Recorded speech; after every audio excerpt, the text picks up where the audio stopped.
సంతోషంగా రెండు చేతులు కొద్దిగా వాల్యూమ్ పెంచుతారా? ప్రభు మిమ్మల్ని దీవించును గాక.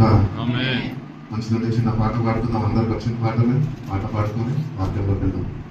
పరమా జీవము నాగోనివా తిరిగి లేచెను నాతోనుండా. పరమా జీవము నాగోనివా తిరిగి లేచెను నాతోనుండా. నిరంతరము నడిపించును మరల వచ్చి యేసుని పోవును. నిరంతరము నడిపించును మరల వచ్చి యేసుని పోవును. యేసు చాలును, హల్లెలూయా. యేసు చాలును, హల్లెలూయా. యేసమయమైన ఏ స్థితికైనా నా జీవితములో యేసు చాలును. సాతాను శోధనలధికమైన సొమ్మసిల్లగా సాగి వెళ్ళెదను. సాతాను శోధనలధికమైన సొమ్మసిల్లగా సాగి వెళ్ళెదను. లోకము శరీరము లాగినను లోపలగా నేను వెళ్ళెదను. లోకము శరీరము లాగినను లోపలగా నేను వెళ్ళెదను. యేసు చాలును, హల్లెలూయా. యేసు చాలును, హల్లెలూయా. యేసమయమైన ఏ స్థితికైనా నా జీవితములో యేసు చాలును. సాక్షిక బయలులో మరుట చేయు శాంతి జలము చెంత నడిపించును. సాక్షిక బయలులో మరుట చేయు శాంతి జలము చెంత నడిపించును. అనిక్షము ప్రాణము తృప్తి పరచును. మరణలో ఎదురంటూ కాపాడును. అనిక్షము ప్రాణము తృప్తి పరచును. మరణలో ఎదురంటూ కాపాడును. యేసు చాలును, హల్లెలూయా. యేసు చాలును, హల్లెలూయా. యేసమయమైన ఏ స్థితికైనా నా జీవితములో యేసు చాలును. నరులెల్లరూ నన్ను విడచినను, శరీరము కుళ్ళి కృషించినను. నరులెల్లరూ నన్ను విడచినను, శరీరము కుళ్ళి కృషించినను. భరించినను నా ఐశ్వర్యము, విరోధి వలె నన్ను విడచినను. భరించినను నా ఐశ్వర్యము, విరోధి వలె నన్ను విడచినను. యేసు చాలును, హల్లెలూయా. యేసు చాలును, హల్లెలూయా. యేసమయమైన ఏ స్థితికైనా నా జీవితములో యేసు చాలును. హల్లెలూయా. మంచిదండి.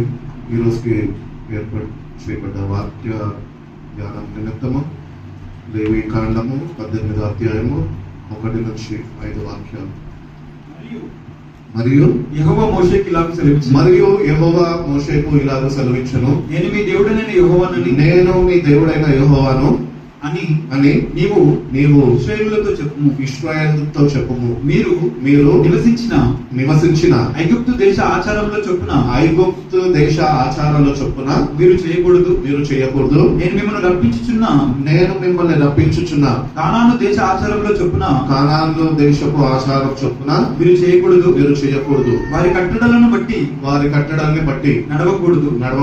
మీరు నా విధులను గైకొనవలెను. నా విధులను గైకొనవలెను. కట్టడలను బట్టి నా కట్టడాన్ని బట్టి నడుచుకొనుటకు వాటిని ఆచరింపవలెను. వాటిని ఆచరింపవలెను. నీ దేవుడనగు నేను యెహోవాను, మీ దేవుడైన యెహోవాను, నీ దేవుడనగు నేను మీ దేవుడైన నేను యెహోవాను. యెహోవాను. మీరు నా కట్టడలను నా విధులను ఆచరింపవలెను. వాటిని గైకొనువాడు వాటి వలన బ్రతుకును. నేను యెహోవాను. నేను యెహోవాను. కాబట్టి దేవుడు ఇశ్రాయేలు ప్రజలని భయంకరమైన బానిసత్వం నుంచి విడిపించే సమయాన మోషేని పిలిచి దేవుడు సెలవిస్తున్న మాటలు మనం ఇప్పుడు చదువుకొని ఉన్నాం. కాబట్టి దేవుడు ఏమి కోరుకుంటున్నాడంటే మన దగ్గర నుంచి వాళ్ళ ఆచారాలు, వీళ్ళ ఆచారాలు, మన పితరుల యొక్క ఆచారాల్ని మనము పద్ధతులను పాటించద్దు. కానీ మనం ఏం చేస్తున్నాం? లేని ఆచారాన్ని అలవాటు చేసుకుంటాం. దేవుడు అన్నాడు ఆయన ప్రజలని అవి మీరు పాటించద్దు అని. ఐగుప్తులో ఉన్న ఆచారాలు మీకు తగవు అని దేవుడు చెప్పాడు. కానాను దేశంలో ఉన్న పద్ధతులు మీకు తగవు అని దేవుడు చెప్పాడు. ఈరోజు ఏ దేవుడైతే తన ఇశ్రాయేలు ప్రజలతోని చెప్పి ఉన్నాడో, మోషేతోని మాట్లాడమని చెప్పి ఉన్నాడో, అదే దేవుడు ఈరోజు నీతోని నాతోని మనందరితోని ఆత్మస్వరూపిగా, వాక్య స్వరూపిగా మనతోని మాట్లాడుతున్నాడు. ఏంటి అంటే ఈ లోకపు ఆచారాలు మీకు తగ్గవు. కానీ మనం ఆచారాలు మన కుటుంబాల్లో ఉంటూ ఉంటాయి. మన పితరులు ఆచారాల్ని పాటిస్తూ ఉంటారు. మా పెద్దవారు ఇట్లా చేశారండి, మేము కూడా అట్లనే చేస్తామండి. కుడికాలు పెట్టి లోపలికి రండి, ఎడమకాలు పెట్టి లోపలికి ఆచారాలు. ఈ ఆచారాలన్నింటినీ విడిచిపెట్టమంటున్నాడు దేవుడు. అవి విడిచిపెడితే ఏమి చేయాలి?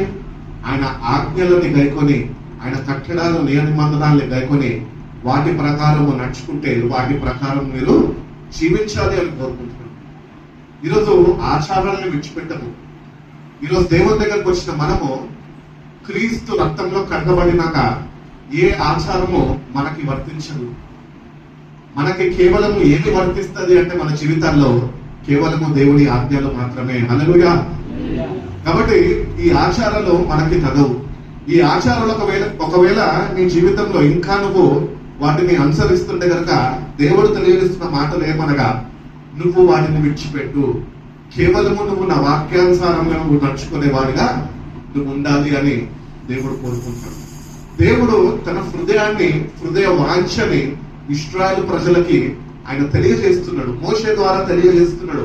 God wants his people to be like this, not like that. ఆ ప్రజల వలె మీరు ఉండద్దు, కానీ నా ప్రజల వలె మీరు ఉండాలి. హల్లెలూయా. కాబట్టి ఆ ప్రజల వలె మనం ఒకవేళ ఉంటే మనం దేవునికి దుఃఖాన్ని కలిగించే వారుగా ఉంటాం. మన అవిధేయతను బట్టి మనము శాపాన్ని కొని తెచ్చుకుంటాం.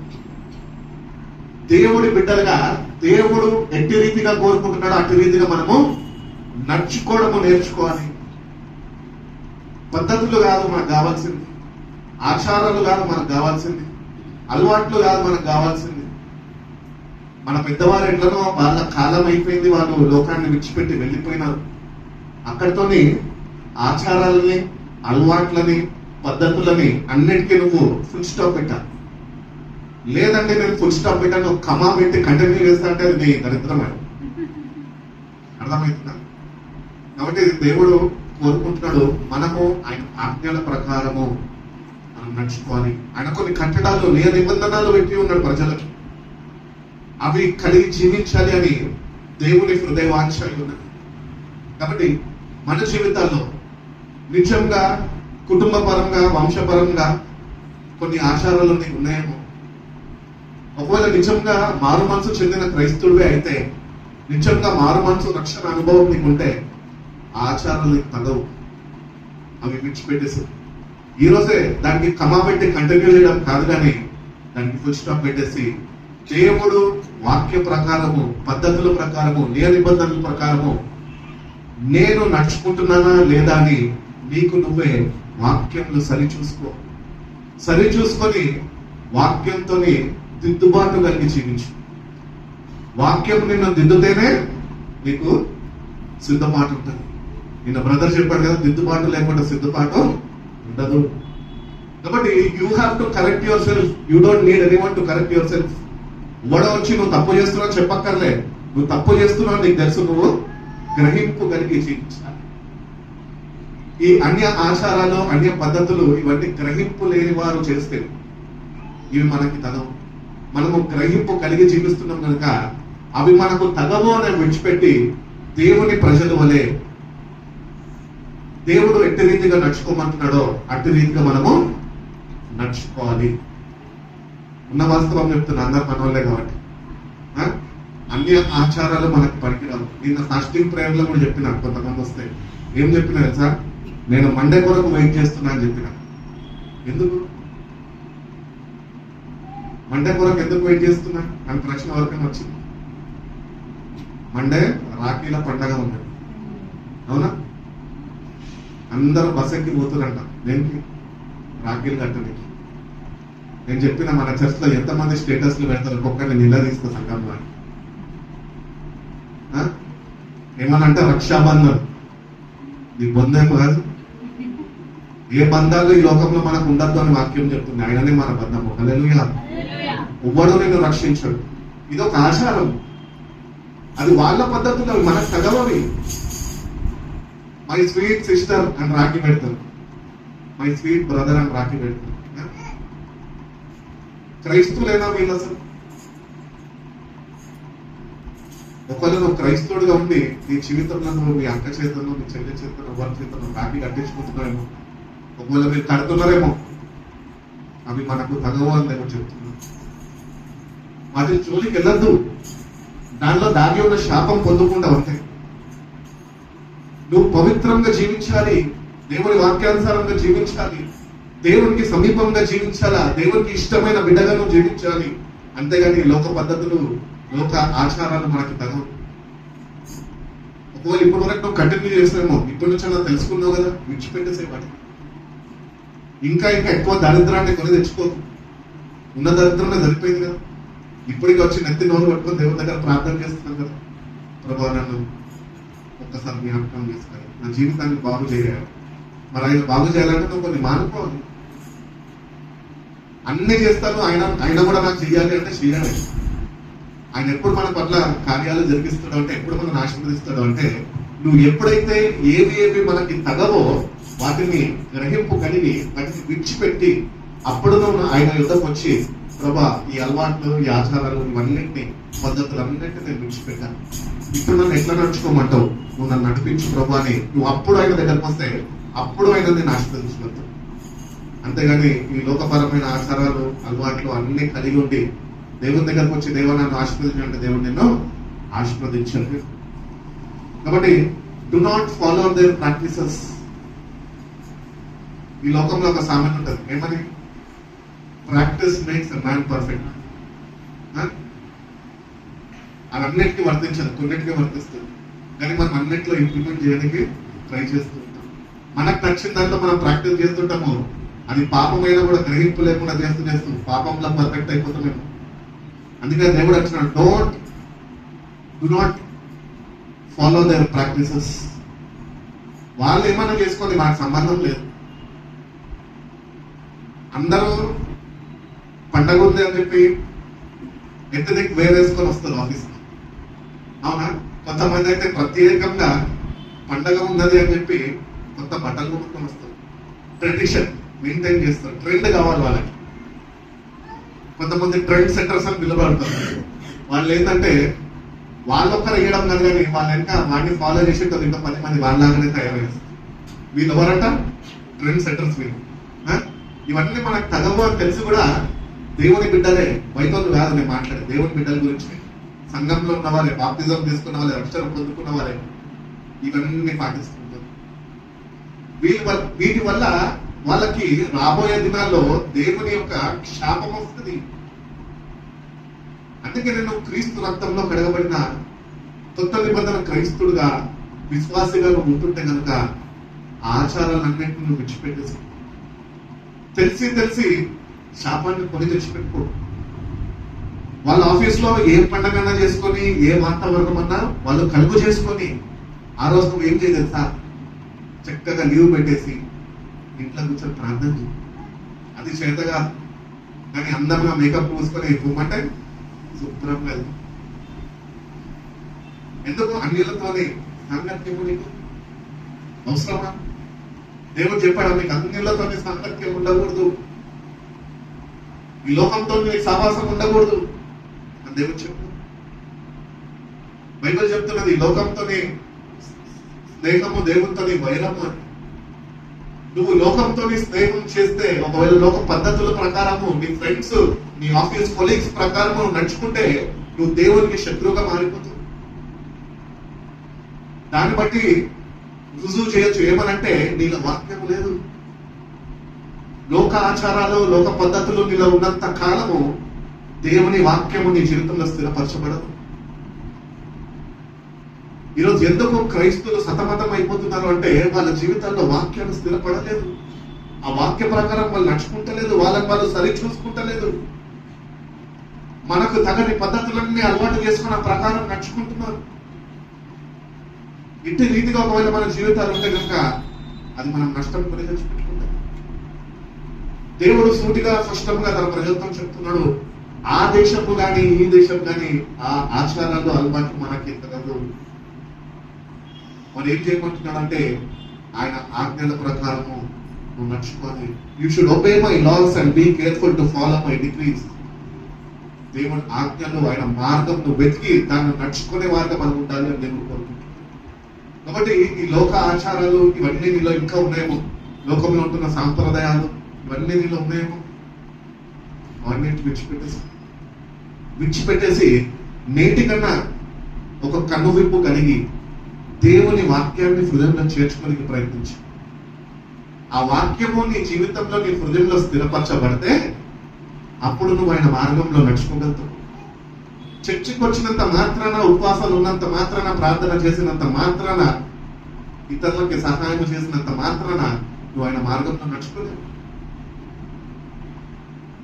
నువ్వు ఆయన మార్గంలో నడుచుకోవాలి అంటే నీకు వాక్యముతో సహవాసం కావాలి, వాక్యంతో నువ్వు సమయము గడపాలి, వాక్యాన్ని ధ్యానించాలి, ఆ ప్రకారము నడుచుకోవడానికి ప్రయత్నించాలి. ప్రభువుని సహాయము నాకు అనుగ్రహించు, నువ్వు నన్ను నడిపించు, నేను నీకు ఇష్టానుసారమైన జీవితము జీవించడానికి నేను సిద్ధపాటు కలిగి ఉన్న ప్రభు అని నువ్వు ఆయన దగ్గరికి వెళ్ళి ఆయన సహాయము కోరుకుంటే ఆయన మార్గాల్లో నిన్ను నడిపిస్తాడు. ఎవరు పడితే వాడు ఆయన మార్గాల్లో నడవలేము. మనం అనుకుంటుంటాము క్రైస్తవులం కదా, చర్చికి వెళ్తున్నా కదా, నువ్వేంది నాకు చెప్పేది అనుకుంటావు. నీ భక్తి నిన్ను మోసం చేస్తున్నది. ఇంతకుముందే చెప్పిన కదా, ఎవడో మనం నేర్పించక్కర్లే, మనమే నేర్చుకోవాలి దేవుని దగ్గర. ఆయన మంచి నేర్పరి అయి ఉన్నాడు. ఎంతమంది అయితే ఆయన దగ్గరికి వెళ్తారో, ఆయన కట్టడాల్ని, న్యాయ విధుల్ని, ఆయన ఆజ్ఞలని గైకొంటారో, ఆ ప్రకారము జీవించడానికి ఇష్టపడతారో వాళ్ళని ఆయన నడిపిస్తాడు. అందరిని నడిపించాడు. అందరు క్రైస్తవులు దేవునికి అక్కర్లే. అందరిలో కొందరు కావాలి, కొందరిలో నువ్వు కావాలి. కాబట్టి నీలో ఉంటున్న ఈ లోకపు పద్ధతులు ఏమన్నా ఉంటే అవన్నీ తీసి, అవి తీసివేస్తేనే దేవుని వాక్యానికి నీ జీవితంలో స్థానం ఉంటుంది. కాబట్టి దేవుని వాక్యం ఈ రోజు మన జీవితాల్లో ఎందుకు స్థిరపరచబడతలేదు అంటే ఈ లోకపు పద్ధతులన్నీ మనలోనే ఉన్నాయి. మనలో ఉన్నాయని చెప్పొద్దు, మనలోనే తగలటాయి. మనం తగిలేదాన్ని ఈ ఆచారాలన్నింటినీ పాటించుకుంటూ వెళ్ళాలనుకో, ఒకరోజు ఈ ఆచారాలన్నీ నేను ఎక్కడికి ఈడ్చుకొని వెళ్తాయి తెలుసా, ఆ నరకంలోకి తీసుకెళ్లి ఆ అగ్నిలో నేను తగిలేసేస్తాను. ఎందుకు అంటే నీకు వాక్యం అంటే శ్రద్ధ లేదు, వాక్యంతో సమయం గడపలేదు, వాక్యాన్ని ధ్యానించలేదు. ఆ ప్రకారము దేవుడు నడుచుకోమని నీకు తెలియజేసినా కూడా, ఆజ్ఞాపించినా కూడా నువ్వు అవన్నీ చేయలేదే. ప్రభా నేను నీ నామంలో ఇది చేశాను, అది చేశాను, నువ్వు ఎవరో నాకు తెలియదు, వెళ్ళిపో అంటాడు. అందుకనే నీలో శ్వాస ఉన్నప్పుడే, నీలో ఇంకా జీవం ఉన్నప్పుడే నీ జీవితాన్ని బాగు చేసుకో. ఈ లోకము నీలో నుంచి నువ్వు పారదోలుకోవాలి. హృదయం ఎప్పుడైతే ఖాళీగా ఉంటుందో ఆ హృదయంలో లోకం వచ్చేస్తుంది. వచ్చిన లోకము మళ్ళా వెళ్ళిపోతుందా? వెళ్ళిపోదు, ఇంకా భారంగా మారిపోతుంది.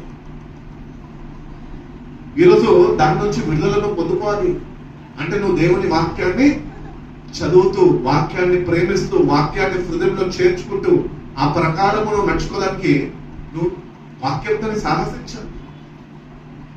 అంటే రీతిగా నువ్వు చేయకుండా నేను ఏదో చేసుకుంటూ వెళ్ళిపోతున్నాను లేదు, దేవుడు ప్రేమ గలవాడులే, రక్షణ నాకు కూడా ఇచ్చాడు కదా, ఫిలిప్పన్నకి ఇచ్చిన రక్షణ నాకు కూడా ఇచ్చినాడు కదా, బట్ట దేవుడు కదా, ఫిలిప్పన్న అంత చనిపోయినాడే, ఇంత బాగుపడ్డాడే, ఈరోజు నన్ను కూడా దేవుడు కనికరిస్తాడులే అనుకుంటే సరిపోదు.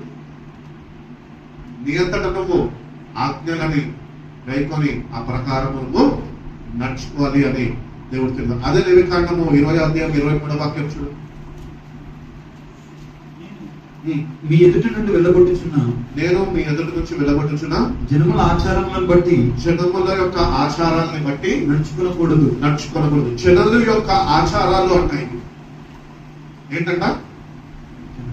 పప్పుచారు కాదమ్మా, జనుల యొక్క ఆచారాలు మనకి తగవవి. వాళ్ళకి ఎన్నన్నా ఉండొచ్చు ఆచారాలు, అవేవి మనకి వర్తించవు. వాటి యొక్క ఆచారాల జోలికి మనం వెళ్ళదు. మనం ఎట్లుండాలంటే మన భక్తి మనం చేసుకోవాలా, మన రక్షణను మనము భయంతోనూ వణుకుతోనూ కాపాడుకోవాలంతే. ఎవడు ఏ ఆచారాలు కలిగి ఉంటే మనకేం చేసేది? వాళ్ళు అంట చేస్తారండి, వాళ్ళు ఇది చేస్తారండి, వాళ్ళు అది చేస్తారండి అని వచ్చి చెప్తా ఉంటారు. వాళ్ళు చేస్తే నీకేమైంది? నువ్వెందుకు వచ్చి నాకు చెప్తున్నావు? దాన్ని బట్టి అర్థమవుతుంది నాకేం లేదు సార్, నేను వాక్యం లేదు. వాళ్ళు చేశారండి అని నువ్వు చెప్పావే, అప్పుడే అర్థమైపోయింది నీ ఆత్మీయ స్థితిలో నువ్వు ఎక్కడ ఉన్నావు. వాళ్ళు చేస్తే వాళ్ళకి నీకు ఏమి సంబంధం? నువ్వు దేవుని బిడ్డవి, ఒక ప్రత్యేకమైన జీవితం జీవించాలా, ప్రభుని గణపరచాలా, ప్రభుని మహిమపరచబడా, ప్రభు నీ జీవితం బట్టి ఆయన మహిమపరచబడాలా. మరి ఈ లోకంలో వాళ్ళ పద్ధతుల ప్రకారం నడుచుకుంటా అంటే నువ్వు దేవుని బిడ్డవు కాలేవు. కాబట్టి నేటికన్నా వాళ్ళ మనకి తగదు అని మనం వాటిని విడిచిపెట్టేస్తాం. నాలో నుంచి దూరం చేయి ప్రభువా అని ప్రభు దగ్గర నువ్వు వేడుకుంటే కనుక దేవుడు తప్పక నీకు సహాయం చేస్తాడు. నిర్గమకాండం చూడండి, నిర్గమకాండం 23వ అధ్యాయం 24వ వాక్యం. వారి దేవతలకు సాగిలపడకూడదు, వాళ్ళ దేవతలకు సాగిలపడకూడదు, వాటిని పూజింపకూడదు, వారి క్రియల వంటి క్రియలు, వాళ్ళు ఏ క్రియలు అయితే చేస్తున్నారో ఆ క్రియలు చేయక వారిని తప్పక నిర్మూలన చేసి, వాళ్ళని ఎట్లా నిర్మూలన చేయాలంట? తప్పక అంటే you should not interfere in to their matters or their customs. వాళ్ళ పద్ధతులు, వాటి జోలికి నువ్వు అసలు వెళ్ళద్దు. వాళ్ళ దేవుళ్ళకి సాగిలు పడద్దు అని వాక్యం చెప్తుంది. అంటే ఇప్పుడు మీరు బహుశా అనొచ్చు ఏమనంటే, నేనెక్కడ సాగిలు పడ్డానన్నా, ఏ విగ్రహం దగ్గర పోయి నేను సాగిల పడ్డాను. ఏమో నీకు విగ్రహమే ఉండక్కర్లే సాగిలు పడదానికి. నీలో ఆ పద్ధతులు, ఆ ఆచారాలు, ఆ విధానము, వాళ్ళు కలిగి జీవిస్తున్న విధానం నీలో ఉంటే అదే ఒక పెద్ద విగ్రహం. అది నీలో ఏ విగ్రహం ఉన్నది? ఈరోజు విగ్రహాల జోలికి మీరు వెళ్ళొద్దు అని చెప్తున్నాను.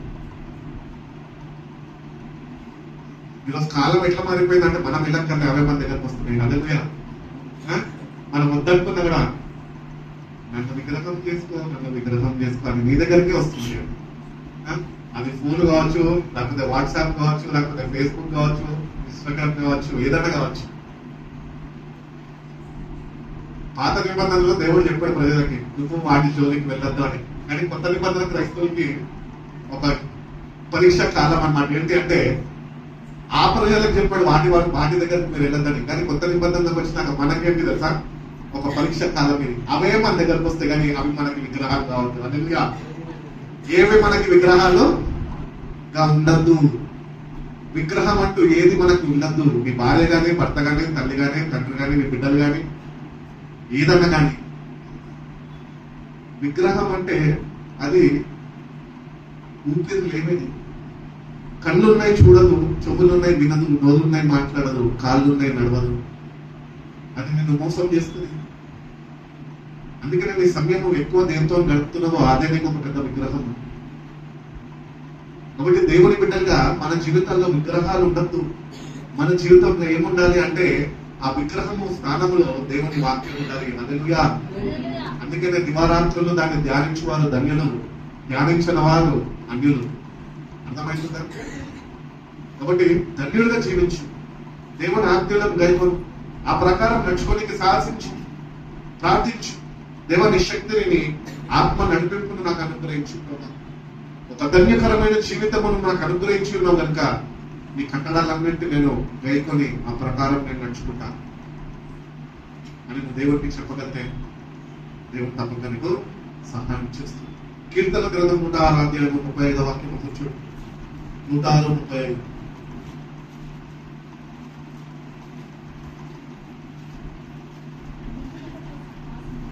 అన్యజనులతో సహవాసం చేసి వాళ్ళ క్రియలను నేర్చుకున్నది. ఎవరు వీళ్ళు? దేవుని ప్రజలే, మైతలు ఎవరో కాదు. వీళ్ళంతా దేవుని ప్రజలు నిజ దేవుడిని తెలుసుకొని ఆ దేవుడు వాళ్ళని విడిపించినాక తన కుమారుడిని లోకంకి పంపించి తన ప్రాణాన్ని అర్పించి రక్తాన్ని చిందించి కల్వరి శిలువలో ప్రాణాన్ని ధారపోసినాక కూడా దేవుని ప్రజలు ఏం చేస్తున్నారంట తెలుసా? అన్యజనులతో సావాసము చేసి వాళ్ళ అలవాట్లను వాళ్ళు నేర్చుకుంటున్నారంట. వీళ్ళు ఎవరో కాదమ్మా, మనమే, నేనే. కాబట్టి నువ్వు ఎక్కడికి వెళ్తున్నావు? ఏమి నేర్చుకుంటున్నావు? ఈ లోకంలో ఎవరి దగ్గరికి వెళ్ళి ఏమి నేర్చుకున్నా అది నీకు అక్కడికి రాదు. కానీ నువ్వు నా ప్రభు దగ్గరికి వెళ్ళి ఏమైనా నేర్చుకుంటే అది నీకు నిత్య జీవంలోనికి నువ్వు నడిపిస్తుంది. కాబట్టి దేవుని దగ్గరికి వెళ్ళి నేర్చుకోవాలి, మన మనుషుల దగ్గరికి వెళ్ళి నేర్చుకోవడం కాదు. ఈరోజు చాలా మంది హైదరాబాద్కి గ్రామాలు విడిచిపెట్టి వచ్చారు. ఎందుకు? కోర్సులు నేర్చుకోలేండి, కోర్సులు నేర్చుకోలేనికి వచ్చారు. తల్లిదండ్రులు ఎన్నో ఆశలు పెట్టుకొని వాళ్ళని కష్టమో నష్టమో పంపించారు. కానీ పిల్లలు ఏం చేస్తున్నారు? కొత్త కొత్త అలవాట్లు.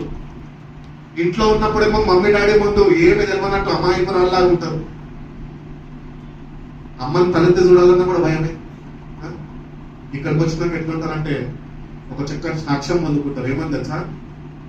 మీ తల్లిదండ్రులు మిమ్మల్ని ఎట్లనే పెంచారా అని ఎవడో ముక్కు ముఖం తెలియను అనే సాక్ష్యం పొందుకుంటారు. ఇక్కడికి వచ్చి ఏమి నేర్చుకుంటున్నావు? ఏ పని మీద వచ్చినావు నువ్వు? ఇక్కడికి మందిరానికి వచ్చినావు, ఏ పని మీద వచ్చినావు? దేవుణ్ణి ఆరాధించడానికి వచ్చినావు. సరే, అందరితో కలిసి ఆరాధిస్తున్నావు, మంచిగా ఉంది. కానీ ఏమి నేర్చుకుంటున్నావు? పద్ధతులు నేర్చుకుంటున్నావు. కులగడ్జి సంఘంలో వచ్చింది, లోకము సంఘంలో ప్రవేశించింది. సంఘంలోనే భేదాభిప్రాయాలు పెట్టుకుంటున్నారు. వాళ్ళు మా వారండి, వీళ్ళు మీ వాళ్ళు కాదండి, మా వాళ్ళు కాదండి. ఇవా నేర్చుకోలేదు వచ్చింది. నువ్వు మనుషుల దగ్గరికి వెళ్తే ఇట్లాంటి దరిద్ర అలవాట్లు నేర్చుకుంటావు. నువ్వు వస్తున్నది మనుషుల దగ్గరికి కాదు, నువ్వు వస్తున్నది సజీవమైన దేవుడి దగ్గరికి, జీవం కలిగిన దేవుడి దగ్గరికి. ఆయన నీకు కొన్ని విషయాలు నేర్పించి నిన్ను నడిపించాలనుకుంటున్నగా నువ్వు వచ్చిన నువ్వు ఆయన దగ్గర నేర్చుకోక నీతోని పక్కన ఉంటున్న తోటి విశ్వాసులతోని వాళ్ళ పద్ధతుల్లో ఆచారాలు నేర్చుకుంటున్నావే. ఎంత ప్రమాదంలో ఉన్నావు తెలుసా నీకు? మీరు గుర్తించలేదు, గ్రహింపు లేదు. దేవుని దగ్గరకు వస్తున్నప్పుడు దేవుని మాటలు నేర్చుకున్నాం, దేవుని కట్టడాలు నేర్చుకున్నాం, ఆయన న్యాయ విధులు ఏంటో నేర్చుకున్నాం, ఆయన ఆజ్ఞలు ఏంటో గైకొని ఆ ప్రకారం నడుచుకోవడానికి జీవితం. అట్టి రీతిగా ప్రతిసారి దేవుని దగ్గరకు వస్తున్నప్పుడు, ప్రభు దగ్గరకు వస్తున్నప్పుడు, ప్రభా నన్ను సరిచేయి, నన్ను బాగు చేయి, నీకు ఇష్టమైన మార్గంలో నన్ను నడిపించు దేవుని అడగాలండి. కొత్త వాళ్ళు కనిపిస్తారు, నచ్చుతారు, వారికి ఏవో కొత్త అలవాట్లు ఉంటాయి. వీడు నచ్చినాడు కనుక వాడు అలవాటు నచ్చకపోయినా ఈ అలవాటు మనం చేసుకోవాలంటే.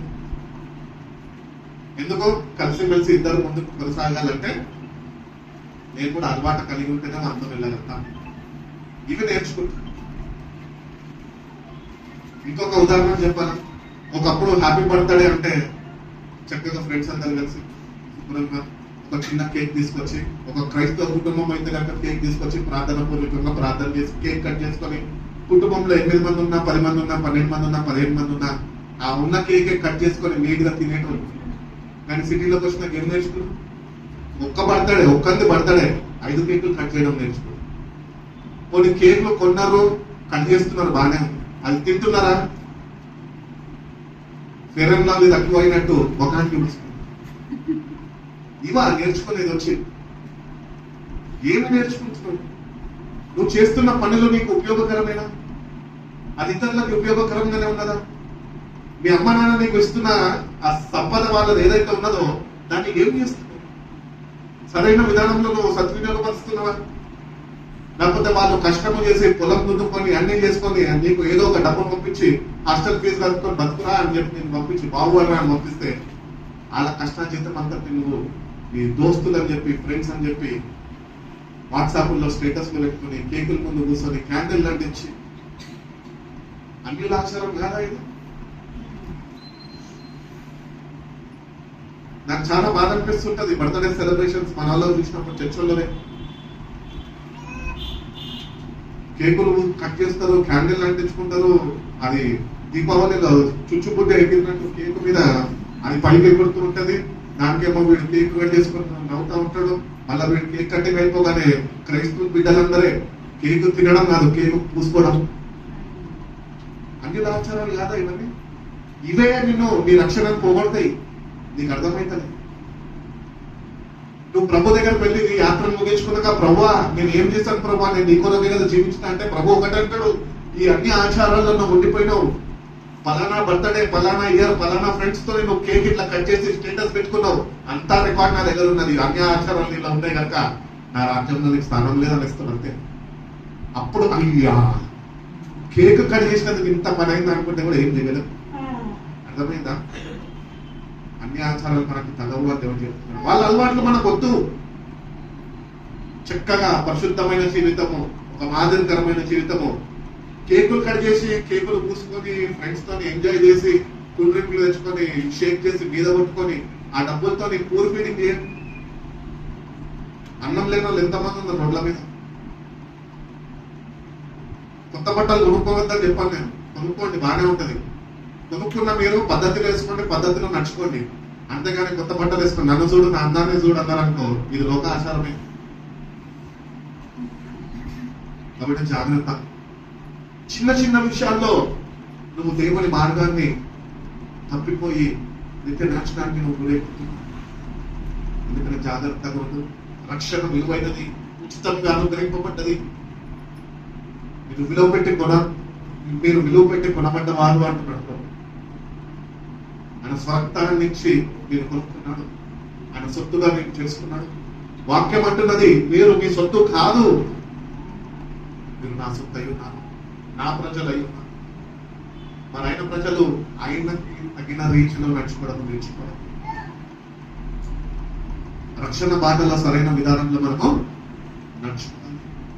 అందుకనే ఇశ్రాయేలు ప్రజలంట వాళ్ళతో నడుచుకుంటూ కొంతకాలం నడగానే వాళ్ళ అలవాట్లన్నీ అలవాటు చేసేసుకున్నారు. వాళ్ళ పద్ధతులన్నీ అలవాటు చేసేసుకున్నారు. తెలుసు వాళ్ళకి చేయకూడదు. మోషే ఎన్నోసార్లు చెప్పుకుంటాడు, వద్దురా బాబు మనకు కదా బాబే. మోషే దేవుడితోని కొండ మీదకి వెళ్ళి ప్రార్థనలో గడిపినప్పుడు 40 రోజులు కిందకి దిగి రాలేదు. ఇంకా మోషే రాడు. అహరోను వీళ్ళందరూ కలిసి ఏం చేసి విగ్రహాన్ని చేసేసుకున్నాం. ఇంకా మనకు ఆడవడం ముసలోడు అక్కర్లేదు కానీ మనమే దేవుడు అల్లెలుయా. ఒక విగ్రహాన్ని చేసుకున్నారు. బయలు ప్రవక్తని చేసుకొని దాన్ని పూజిస్తూ స్టార్ట్ చేశారు. ఎందుకు? ఓపిక సహనం లేదా? వస్తా అన్నాడు కదా, చెప్పిండు కదా. ఇన్ని రోజులు వెయిట్ చేసినాను, ఇంకా కొన్ని రోజులు వెయిట్ చేయలేను. రక్షణ పొందుకున్నందుకు ప్రభు రాక కొరకు వెయిట్ చేస్తున్నావు. ఆలస్యం అవుతుంది. ఎందుకు? నీలో ఉంటున్న ఆచారాలు పద్ధతులను మార్చుకొని సరైన విధానంలో సిద్ధపాటు కలిగి ఉంటామని వెయిట్ చేయి. వస్తాడు ప్రభు. అట్టి రీతిగానే మోషే కొరకు వాళ్ళు వెయిట్ చేయలే. ఎప్పుడు వస్తాడు ఇంకా రాలే. మన ఇష్టం మనం చేసుకుందాం.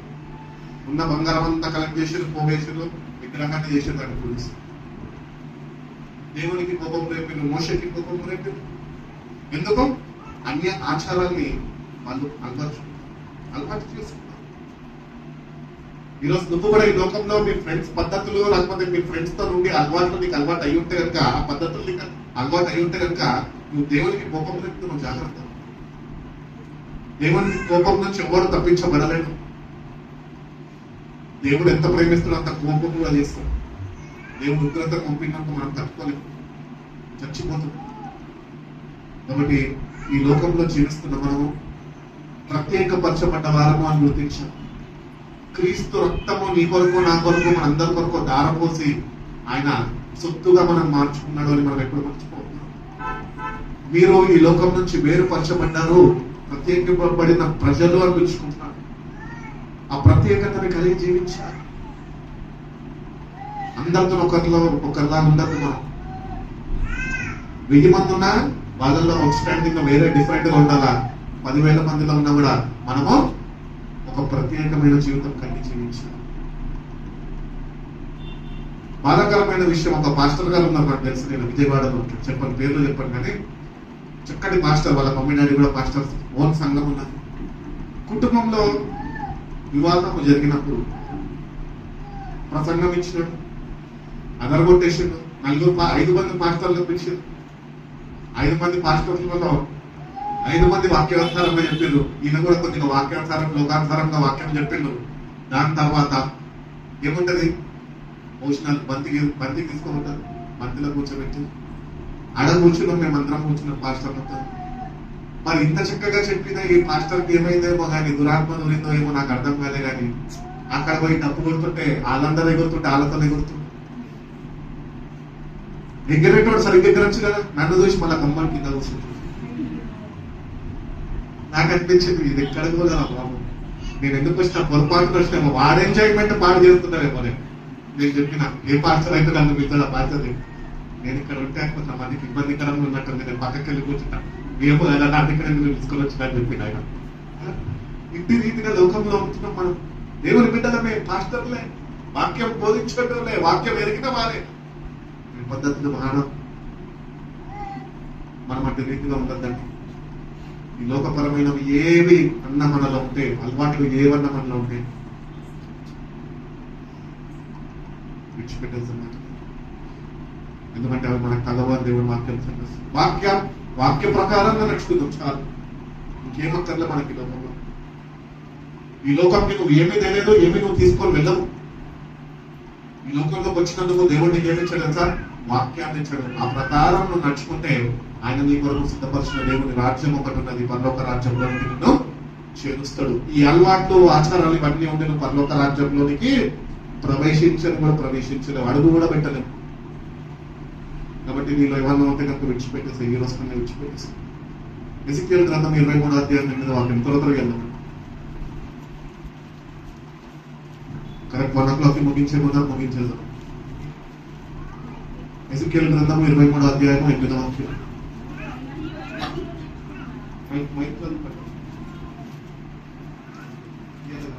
మరియు ఐగుప్తులో నేర్చుకున్న జారత్వమును ఇది మానక ఉండెను. అచ్చటనే దాని యవ్వనమందే పురుషులు దానితో క్షీణించిరి.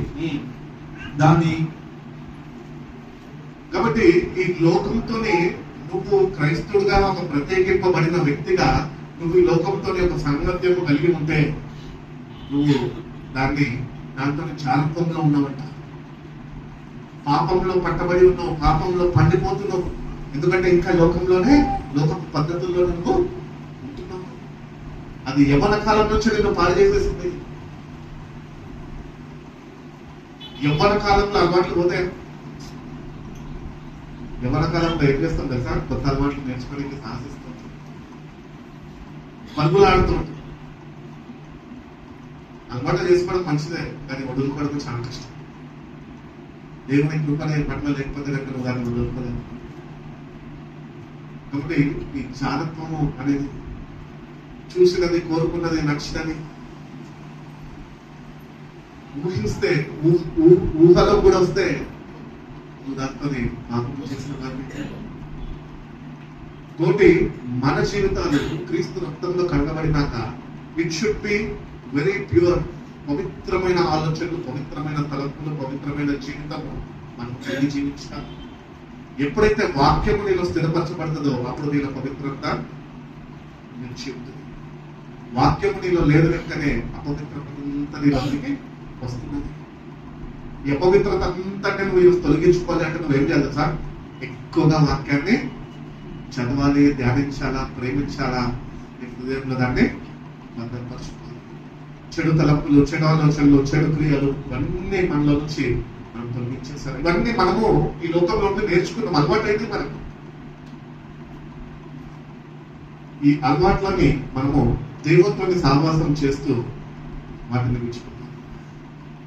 మనంతటా మనం విడిచిపెట్టలేము, కానీ దేవుడితో నువ్వు సహవాసం చేస్తున్నప్పుడు దేవుడు వాక్యము జీవం కలిగినది కనుక అది నీకు ఈ లోకపరమైన అలవాట్లన్నిటి నుంచి నీకు విరుగుదల అనుగ్రహిస్తుంది. అందుకనే దివారాత్రులు దాన్ని ధ్యానించు అని అంటున్నాడు. మా పెద్దవారిని నేను చూసేటువంటి మా మేనత్తలని,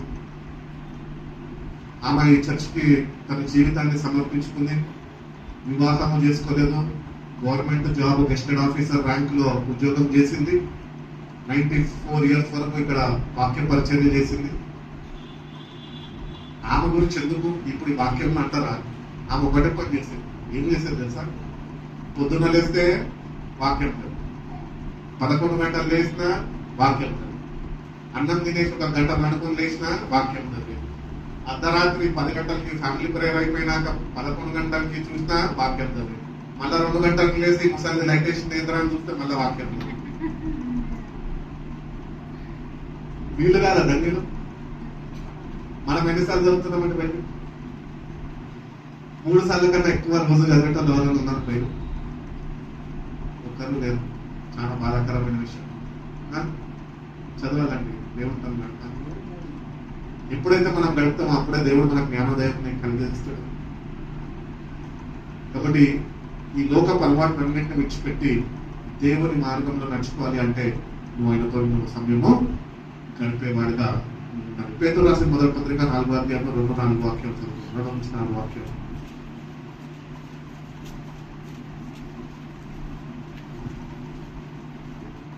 మొదటి పేతురు రాసిన పత్రిక 4వ అధ్యాయము 2-4. అట్టి మనస్సును ఆయుధంగా ధరించుకునుడి. అట్టి మనస్సును ఆయుధంగా ధరించుకునుడి. క్రీస్తు శరీరమందు శ్రమపడెను గనుక మీరు కూడా అట్టి మనస్సును ఆయుధంగా ధరించుకునుడి. శరీర విషయంలో శ్రమపడిన వాడు శరీరమందు జీవించిన మిగిలిన కాలము, శరీరంలో జీవించినంత కాలము, మిగిలినాక జీవించినంత కాలము ఇక మీదట మనజాశలను అనుసరించి నడుచుకొనక దేవుని ఇష్టానుసారంగానే నడుచుకున్నట్లు పాపముతో జోలి ఇక ఏమీ లేకుండా ఉండును. కాబట్టి దేవుడు ఇక్కడ తెలియజేస్తున్న మాటలు ఏమనగా, ఇప్పుడు వరకు నువ్వు నీ శరీర ఆశలన్నింటినీ నెరవేర్చేసుకుని అయిపోయింది. కానీ ఈరోజు దేవుడు మనతో మాట్లాడుతున్నాడు ఏంటంటే, ఇప్పటి నుంచైనా నువ్వు అన్నింటినీ విడిచిపెట్టేసి ఇంకా ఈ దేహంలో నువ్వు బ్రతికి ఉన్న కొద్ది కాలము నువ్వు నీ కోరికలు నెరవేర్చుకోవడానికి నువ్వు బతకదు. ఏదో సాధిస్తాము అని బతకద్దు. నువ్వు ఎవరి కొరకు దేవుడి చిత్తము జరిగించడానికి నువ్వు బతకాలి. దేవుడి చిత్తం ఏంటి? దేవుడి చిత్తం ఏంటండి? ముగించేస్తా, వాక్యం అయిపోయింది, ఇంకా ఉంది కానీ టైం అయిపోయింది. దేవుని చిత్తం ఏమై ఉన్నది తెలుసా? అందరూ మారు మనసు పొంది రక్షితమనాలి. ఒక్క ఆత్మ కూడా నశించడం దేవుని చిత్తము కాదు. మనందరికీ తెలిసిన వాక్యమే, ఒక ఆత్మ కూడా నశించడం దేవుని చిత్తము కాదు.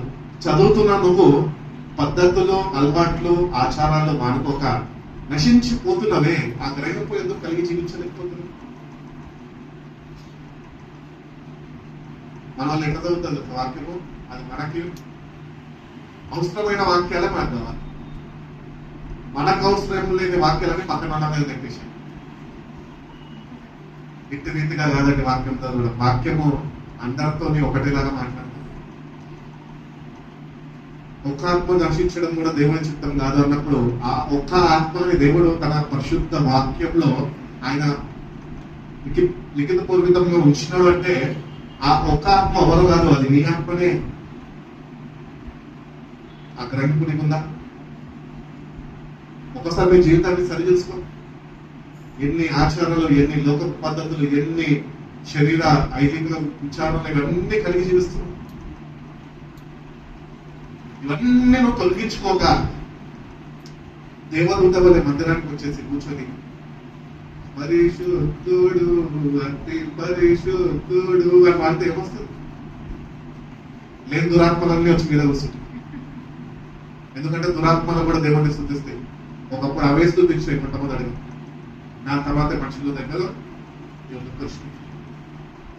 కాబట్టి నీ లోపల ఏముంది, ఏ పద్ధతులు ఉన్నాయి, ఏ ఆచారాలు ఉన్నాయి, ఇవన్నీ విడిచిపెట్టేసాయి. నేటి నుంచి సమయాన్ని పోనివ్వగా సద్వినియోగపరుచుకొని దినములు చెడ్డవి కనుక వాక్యంతో నిన్ను సమయాన్ని గడిపి నువ్వేం చేయాలంటే దేవుడు ఇచ్చిన నీకు రక్షణని నువ్వు కాపాడుకో. వాక్యమందు సంపూర్ణ విశ్వాసము నువ్వు కలిగి జీవించాలంటే వాక్య ధ్యానం నీకు కావాలి. దేవుడు నీ మనోనేత్రాన్ని వెలిగించాలి, జ్ఞానోదయము నీకు కలిగి చేయాలి, కనువిప్పు వాక్యమందు నీకు కావాలి. ఇవన్నీ లేవు, నాకు రక్షణ కావాలి. రక్షింపబడవు.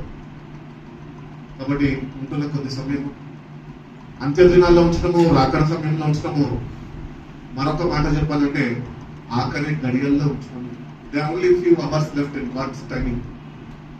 కొన్ని గడియలు మాత్రమే. ఇప్పుడు చూస్తుంటే వంట అయిపోతుంది, టైం ఆగదు వరకు మన మీద ఇంకా పరిగెత్తాలి. Time is very precious.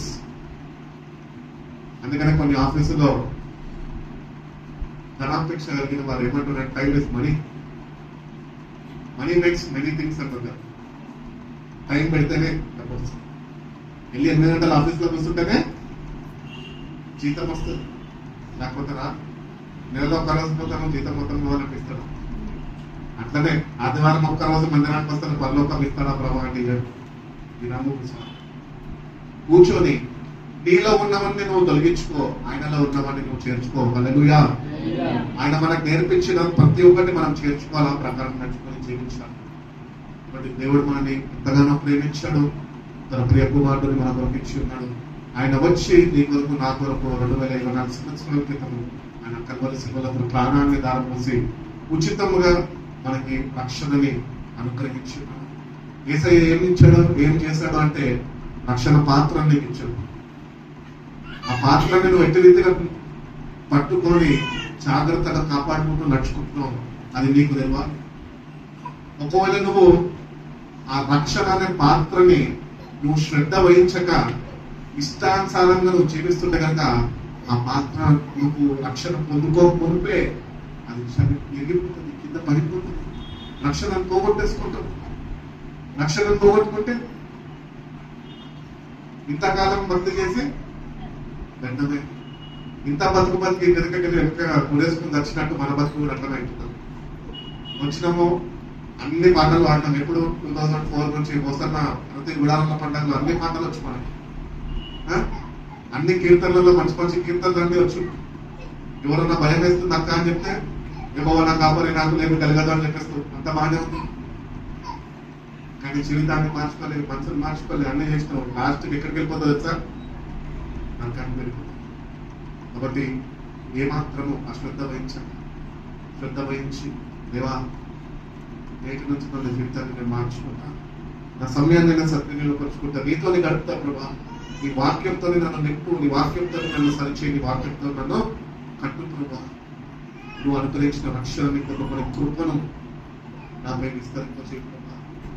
రక్షణని పొందుకోవాలి, నేను కూడా పరలోక రాజ్యంలో ఉండాలి ప్రభా అని ప్రతి దినము నువ్వు పశ్చాత్తాప హృదయంతో నేను పాదాల దగ్గర వేచి ఉండగలిగితేనే ఆ పరలోక రాజ్యము చూసే అవకాశము కానీ ధన్యకరమైన జీవితం ప్రభువుకి వదులుతాడు. ఒకవేళ అటువంటి సిద్ధపాటు, అటువంటి ప్రభుతో నీ సావాసము నీకు లేకపోతే ప్రభు త్వరగా వస్తున్నాడు. ఇదిగో నేను త్వరగా వచ్చుచున్నాను, ఎవడెవడు క్రియల ప్రకారం వారికి నేను జీతం ఇస్తాను. నీ క్రియలు సరి చేసుకో, దేవుని వాక్యాన్ని అలవాటు చేసుకో, ప్రభు వచ్చినప్పుడు ఎట్టి రీతిగా ఉండాలంటే వాక్యంతో నింపబడి, వాక్యంతో వెలిగింపబడి, ఆత్మతో నడిపింపబడుతూ ఆయన రాగానే అయస్కాంతం ఎట్లా చేసుకుంటుంది, మ్యాగ్నెట్ లాగా అంటుకోబోతుంది. అట్టి రీతిగా మన ప్రభు చేరుకోవాల్సిన రోజులు ఆశీనమైనవి. ప్రభు త్వరగా రాబోతున్నాడు. ఈ లోకంలో నువ్వు ఇంకా లోకం వైపు, లోక ఆచారాల వైపు, లోకంలోనే ఇంకా జీవిస్తుంటే కనుక ప్రభు రానే వస్తాడు. ఎంతమంది అయితే తగిన సిద్ధపాటు కలిగి ఉన్నారో, బుద్ధి కలిగిన కణికల వలె ఆత్మని సిద్ధపరచుకొని తగిన వాక్యము, సమృద్ధి అయిన వాక్యము కలిగి, చక్కటి ప్రార్థన జీవితం కలిగి, దేవునితోని సన్నిహిత సావాసము కలిగి జీవిస్తున్న ఆయన రాక కొరకు వేచి ఉన్న వారు ఎందరైతే ఉన్నారో వాళ్ళు మాత్రమే ఆయనను చేరుకోగలుగుతారు. కానీ చర్చిలో క్రైస్తవులు అందరూ ఆయన చేర్చుకోలేదు. కాబట్టి వాక్యం సెలవిస్తుంది కదా, ఏమని చెప్పాలా?